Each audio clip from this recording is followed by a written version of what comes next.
Welcome to Leadership Live. I'm Daphna Horowitz, and this is a podcast for leaders like you who want practical tips to apply in leading your business, your people, and yourself. Now, I know that leadership is a skill that can be learned, and this podcast is about doing just that. Every week, I'll talk about what really works. You'll learn to shift your mindset and practice from being good at what you do to getting great at leading people who are good at what they do so that you can get the business results that you want. Whether you're a first-time manager, entrepreneur, or seasoned executive, you're at the right place. This podcast takes you from talented expert to extraordinary leader. So get ready to master your mindset, inspire your team, and elevate your business.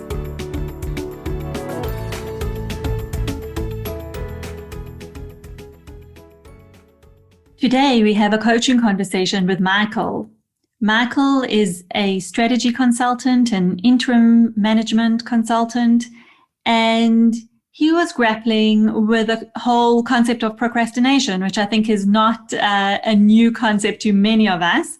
I think a lot of us battle with procrastination. We don't really often know how to prioritize or land up getting distracted with a whole lot of things when we know we should be focusing on something that needs to be moved forward, whether it's in our business or our life.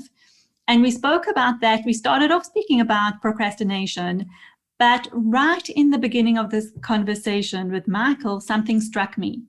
And that was that when I asked him about the conversation or what he wants to talk about, he described himself as being self-employed. And for me, that was already interesting. I was curious about that. What made Michael choose the word self-employed to describe himself rather than maybe strategy consultant or business owner or CEO or whatever it is that we use to describe ourselves? And we had a very interesting conversation about how important it was for Michael to be in the center of his business. And you will see that I've taken out highlights of this coaching conversation because when I started to ask him about his vision for his business or where he wants to be a year from today, there was a lot of scattered thinking. I felt a lack of focus, and I even challenged him at one point to say that I'm not really seeing him inside his business. But when I started asking him some strong why questions about why did he start his business in the first place? Why was it important to him, and what was important about him having his own business?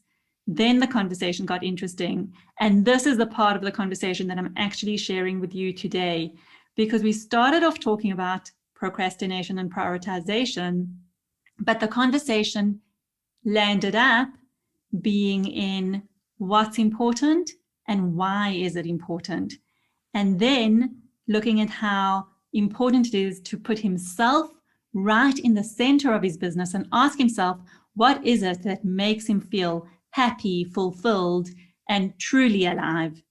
And that's when we got some really interesting answers. So there were some challenging moments in this coaching conversation, and I'm letting you listen in and hear how sometimes coaching goes around in circles a little bit. I'm not giving you the whole conversation just for the purposes of time, but we got to some really great, deep insight at the end of it, which I was really excited about. That when I could see that he was connecting more to himself, delving deeper into his new idea of creating an academy for his business and allowing it to emerge and flow, that's when I could really feel the connection. I could feel Michael right in the center of his business. And he walked away with some really great insights about how he wants to continue. So have a listen, enjoy, and as always, send us your thoughts and comments. And if there's an opportunity for you that you would like to be coached on Leadership Live podcast, please do let me know and I'll be happy to host you. Hi, Michael. Good to have you here today. Thanks for joining our coaching conversation on Leadership Live. What's on your mind today? I'm very happy to join you, and what on my mind today is definitely kind of procrastination. I'm a self-employed, doing lots of different things, and there's always the question is what is important, what is urgent. Sometimes you push things which are urgent because other things are easier and more interesting for the moment. There's something everybody, especially I, have to struggle with. Yes. Okay. So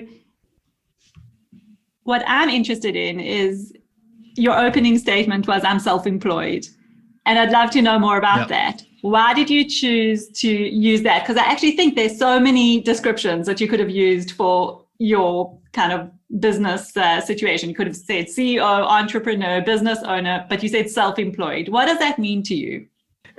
I didn't thought a lot about that, but in the end, it's back to the thing that I'm not the one. I'm not I'm an entrepreneur, yes, but it's not the thing. I want really to help other people and to be coming out of my inner energy, inner engine, and that's what self-employed is. And so you have to work for others, work for yourself. You're always dependent. That's true, but being entrepreneur, what does it mean? It's as well a very loose concept. That's interesting for me. I mean, I love that. And if you don't mind, do you mind playing a little bit in this space just for a moment? Because self-employed is not something that I've ever used to describe myself. I would never use that word. So that kind of immediately raised an interesting question around, if I had to ask you kind of, is there a difference for you, say, between entrepreneur, business owner, CEO, and self-employed? 4 different concepts to maybe describe the same things. Do they all mean the same to you, or do you see that there's differences? It's always a question of scale. It means if you are leading a large company, you have hundreds or even thousands of people working in this organization, then probably the chief executive officer is a proper word. If you're an entrepreneur with a smaller scale, as well, you have dependent people working for you. But as self-employed, if you 1 or 2 people, yes, you can say you're an entrepreneur. But I think that would somehow blow it a little bit up. It's not a big enterprise. It's a small thing built around my person. It's just my personal brand. Okay. So you are identifying, you are in the core of this business, your responsibility, your thing, basically. And keeping it pretty small and tidy. Okay. Agile, adaptive to changes, yes. Awesome. So here I'm interjecting into the coaching conversation with a little bit of an explanation, because I asked Michael to describe what he wants. And in this part of the conversation, we got a little bit lost. I really felt that I wasn't getting a sense of Michael in his business. He spoke about being self-employed and putting him in the center. And I heard a lot about what he was doing and how he was helping others and other businesses be successful. But I didn't get a sense of who he was within the business and what it was doing for him and what he was wanting to achieve, or what his sense of mission and purpose was. And this is where I challenged him, and I said to him, Michael, I'm not getting it. I'm not getting a sense of you in the business. And I went on to ask him, why did he start this business in the first place? What's his why? And we explored that a little bit. So have a listen. Why did you choose to start your own business? Why did you choose to go into coaching? Interim management and strategy consulting. It's fascinating, really, to get really on the to the strategic impact of external events on the one hand side, whatever to change, to cope, to adapt. That's always I love that this focus on the future and how to shape the future, and that's, I think, what's driving me in terms of business, always. And that I can do as an interim manager, a strategy consultant, quite good, because I'm always on the strategic parts of it, or on the change parts, on the transformation of business. Okay, so why is that important to you, to be on that change path, to be that strategic or strategy consultant? Why is that important? I love always change to the better. you can improve all the time, and to stuck in old models and old routines, because it's for me boring, and I guess it's as well for most of companies boring, and as well for the employees, even in the middle or the upper managers, is boring just to administer running routines. So why is it important for you not to be boring? It's the way I am. I love really the change. Even just an example, I could really, if I would work just sorting things, after 2 minutes I can't sort anymore because I think on something else and can't focus on that anymore because it's getting boring. Yeah. Yeah. Okay. What's on the other side of boring? So if it's not boring, what is it? What's the opposite of that for you? The opposite of not boring is definitely fascinating, something where you have a focus on because you learn something new and which you can apply as well in for your own life or even for other people. Yeah? That is, I think, is always fascinating. So there's something even as a little child, I love to innovate something. Be it to peel the potatoes for my mom with a Lego machine or whatever. Yeah? Didn't work at the time, but you're getting better at that. Yeah? So it's finding that different way, that new way of doing things or thinking about things. Okay, and what does that give you when you find that new way and when you find that inventive or innovative place? You're right. That gives a feeling of happiness, of fulfillment, definitely. But then it's always the same. Once you found it and implemented a process that is running on its own, you're getting more automated, then I lose interest. Yeah? Okay. So when it's more of the same, not so exciting. But when it's innovative, different, something that keeps you on your toes, you feel a sense of happiness and fulfillment. And why is it important for you to have that sense of happiness and fulfillment? What does that give you? It's back to my experience of coming from banking. I mean, banking could be a very boring, like insurance, a very boring métier or business because everything's quite routine. It's carved in stone, more or less the process.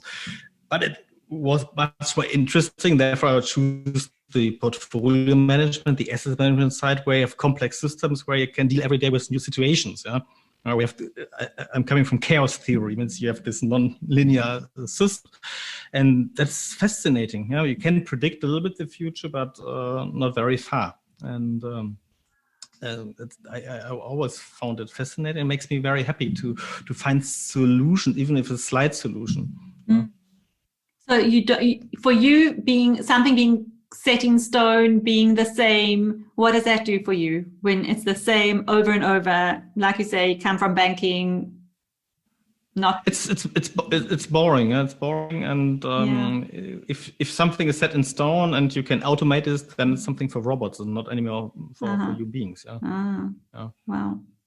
Okay, so I'm going to make a little bit of a leap here. Is that if I've heard you speak a lot about boring and more of the same, and you valuing new ways of thinking and innovating, how would it be for you to think about that maybe that level of innovation and being on your toes and variety and doing things differently, that makes you come alive, or that helps you to feel alive? Yeah, that's probably true. So the opposite of the robot, which is just this mechanistic machine, the opposite, which is boring, robotic, mechanistic, you saying, I want variety, I want change, I want innovation, because that's what makes me happy. You've said that. And I'm kind of taking it a step further to say, actually, maybe that's what makes you come alive. How does that sit with you? Yeah, I think it's true. Nothing against something routine and robotics, because they help. Routines help to organize your life. Yeah, but you don't want to live like that. Exactly. You don't want to live like that. So what makes you come alive is finding those innovations, finding those solutions, doing things differently. Exactly. Okay. That's what I'm loving to do, and I always explain to my children as well. Look on things always in different ways. Yeah? When was the last time you felt truly alive? Last time I felt truly alive, it's probably even last week, yeah, when I talked to a good friend, and we just thought about opening up an academy and to educate younger people in techniques like communication management, and for me for innovation management. How good to have good ideas is one thing, but to make them happen is the next stage. And therefore we thought about just launching our own academy and helping people. Yeah. Awesome. And then we both are happy then as well, because we can contribute to this idea. Okay, fantastic. So you have an idea to launch this new academy. It really makes you feel alive to talk about it and discuss it. What happens next? We have just to do it. Yeah, we have just the. Are you going to do it? What's the likelihood of it happening? Quite unlikely, because we already, since last week, we talked to a couple of different people who wants to join in, and then we're going in an emergent way in this way. It means we're just going step by step and see. To launch a website and write on it academy, it's easy, but we have to put as well the content into it, and then to get people on board who are interested in getting educated. Yeah. Okay, so I don't know if I missed it, because did you say it's quite unlikely or it's quite likely to happen? I think it's quite likely. Oh, likely. Quite likely. Okay. By when? What is the timeline that you're giving yourself? If you're just going to dreamer mode, I'm not asking for plans or, but just dreamer mode. I would say, firstly, how exciting is this for you on a scale of 1 to 10? I think it's even at 8, and we did already the first steps. Means do you see this happening in front of you? Yes, see that it's happening. That it's quite. Hopefully, beginning of next year, we can start up at least to show it to the first interested people. Yeah. And how much time are you allocating to it right now? That's the beauty of it, because I'm doing so much research anyway, because I'm writing articles and stuff like this. It seems to just be flowing. Yeah. Yeah, it's just flowing within. Yeah. Okay. Yeah. So I'm gonna it's a good. So go ahead. But I think that's a good way to explain what's driving. Yeah? I come from where I am with my knowledge, with my experience, with my network, and can emerge from that to the next level. It means it's not. Don't do disruptive innovation. I don't. Yes, if I have the great thing to rescue the world, the global warming, fine. But I'm not that arrogant to say I come up with this idea. I'm just going emergent from what I know. Yeah, awesome. So Michael, here's what I'm thinking. If we take it back to what you started with, which was really around, prioritization and focus and all of that. And what came up for me from our conversation is that for you, critical is that feeling of happiness and fulfillment, or feeling alive in something through innovation and newness. And we've added to that a layer of it being emergent, allowing things to flow and happen for you. I'm wondering if, in terms of focus and procrastination, if that is a question that you could take with you, which is this making me feel alive? Is this tying into my model of emergence? Innovation through emergence? I guess yes, because what makes you more alive, you should do more of that and leave the other stuff out. Yeah. For me, the question that I asked you is, what is it that's making me feel alive? That's the question that I really want to leave you with, offer it to you. It's obviously up to you if you do anything with it or not. There's something about values that is really important to you. And I know that is, and that's been the guiding principle of a lot of decisions that you've made in your life. But even more than that is saying, okay, I would challenge you to create a list of all the projects that you are working on, or all the ideas that you've got, and really look at each one and say, does this one make me feel alive? Does this one make me feel alive? Does this one make me feel alive?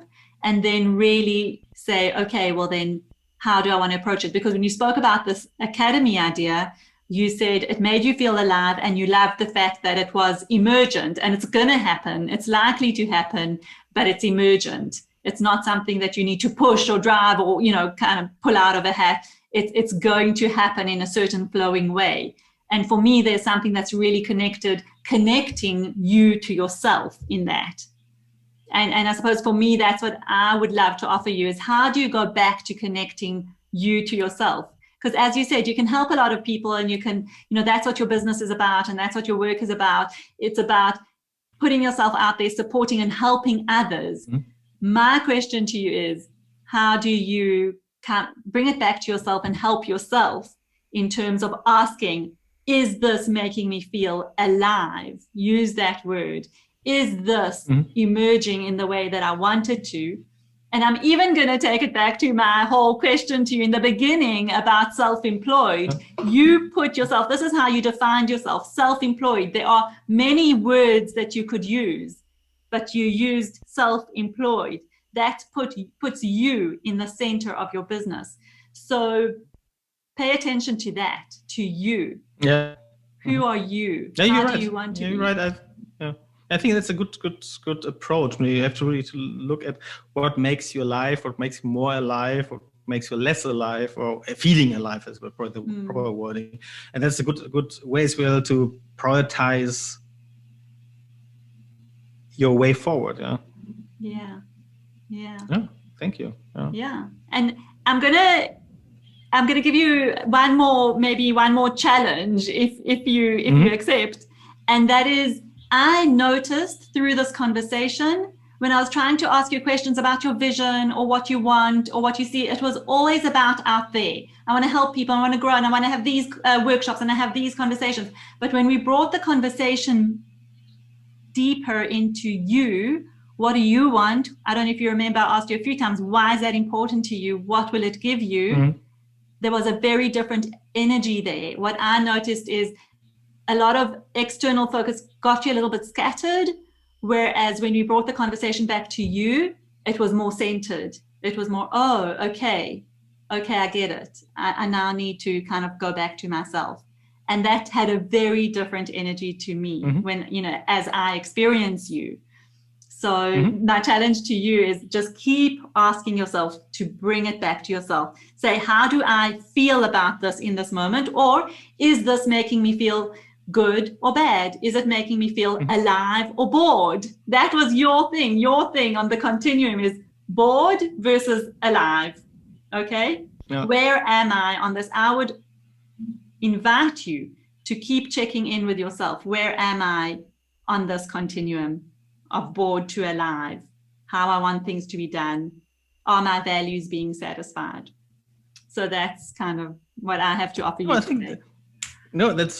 Thank you very much, Daphne. I think that's exactly this scale from 0 to 10, more alive, less alive. The things are what I'm looking for. I think it's a good way, and looking really what makes me feeling alive or happy, whatever. What's just driving me, more or less. I feel you've got way more focus when you talk from that place. Way more focus. That's my experience of you. Yeah. So I hope that was helpful to you.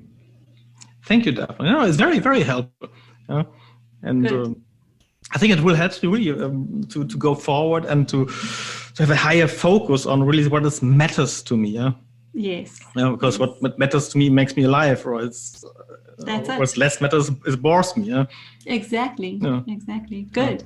Okay. So I'm going to ask you again, and I've asked you before, but we seem to have fine-tuned it even a little bit more. So is there a more fine-tuned takeaway or action, or what are you going to do with us? I'd love to hear.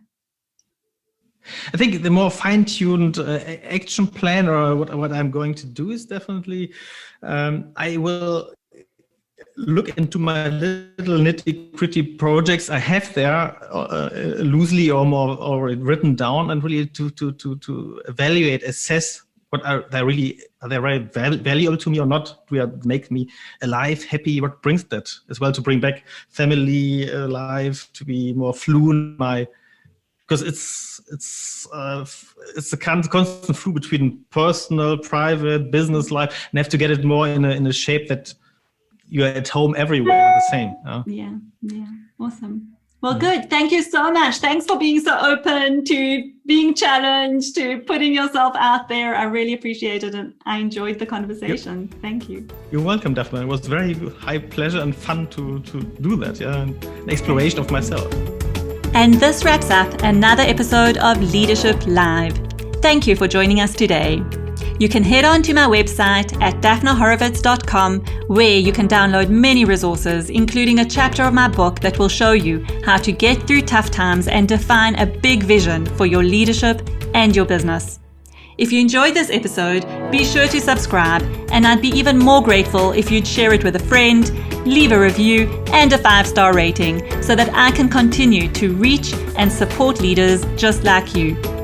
Tune in next week to Leadership Live, where talented people become extraordinary leaders.